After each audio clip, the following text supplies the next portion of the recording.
बेटी क्या है? दिवाले में बजते शंख की ध्वनि है बेटी। दिवाले में बजते शंख की ध्वनि है बेटी। देवताओं के हवन यज्ञ की अग्नि है बेटी। खुश नसीब है ओ जिनके घर में है बेटी। जग की तमाम खुशियों की जननी है बेटी। बारे बेटी बेटी नहीं होती तो हाई घर आंगन कैसे सजिए भैया।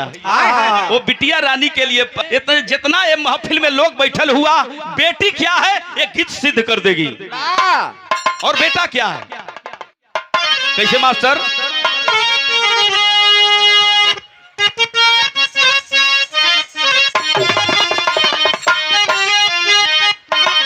क्या कहना है कि बेटी होली हर घर का श्रृंगार हो। बेटी होली हर घर का श्रृंगार हो।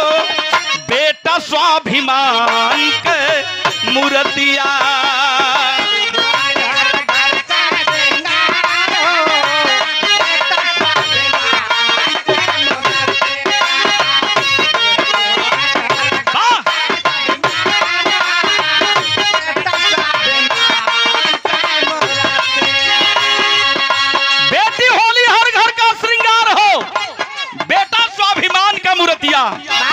बेटी क्या है? इतना भैया दादा चाचा लोग बैठल हुआ, बेटी होले अस्पताल में चाहे घरे माई बहन से लोग पूछला का भइल बा। बेटी भइल बा तो मुंह लटक जाई। अगर बेटा भइल तो खखा के हंस दिह लोग। बेटवा एक कुल तारलन, बिटिया दू कुल तारलिन। नैहरा यार ससुरा यही से लिख दिलन कवि जी। बेटी होली हर घर का श्रृंगार हो। बेटा स्वाभिमान के मूर्तिया।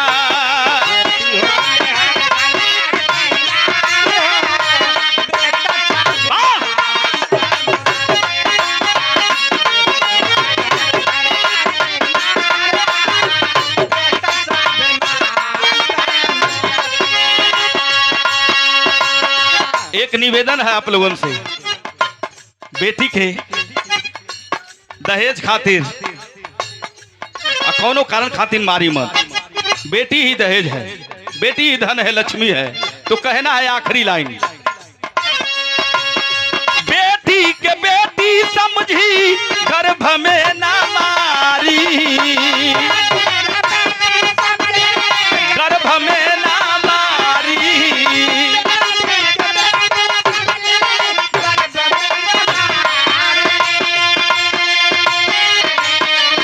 जमाने के लोग प्रबोध लाल हाथ जोड़ के निवेदन कर रहा है, दानव जहजवा खातिर घरवा में न जारी। घरवा में न जारी।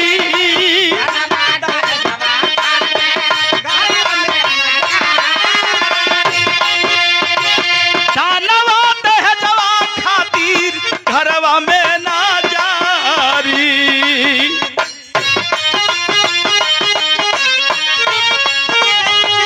बेटी होली लक्ष्मी के अवतार हो।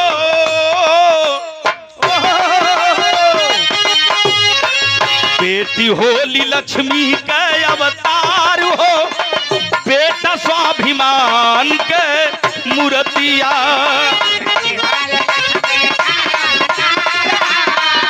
बेटा स्वाभिमान के मूर्तिया।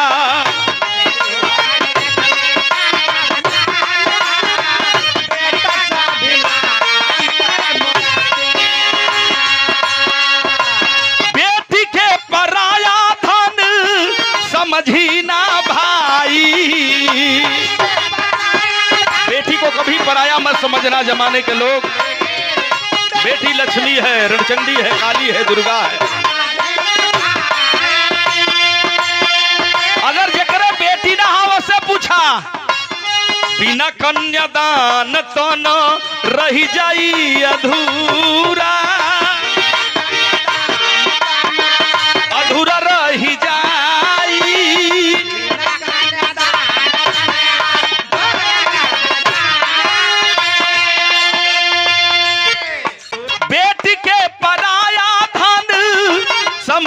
ना भाई, बिना कन्यादान तन अधूरा रही जाई।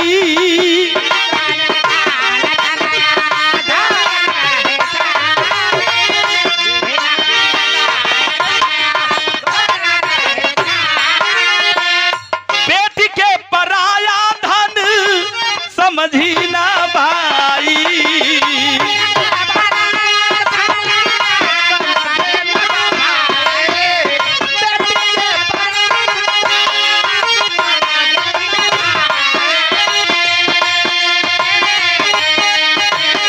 बिना कन्यादान तन अधूरा रही जाई।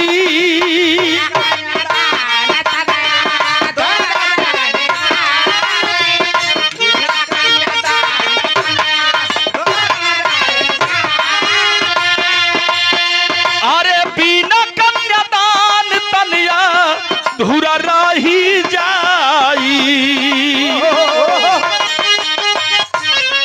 कितना हो दान कर लीजिए, आपका तारन तार नहीं होगा। अन्नदान, वस्त्रदान, धन दान, रुपया दान, सब कुछ कर लीजिए।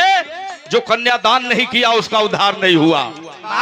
यही से प्रमोद कइल बिचरू,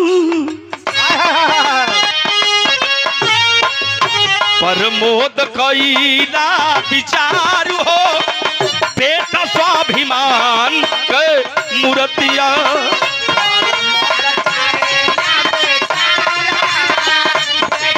और दीपक भैया का मम्मी जी की ओर से 10 रुपया, बहुत बहुत प्रणाम। अरे बेटा स्वाभिमान के मूर्तिया।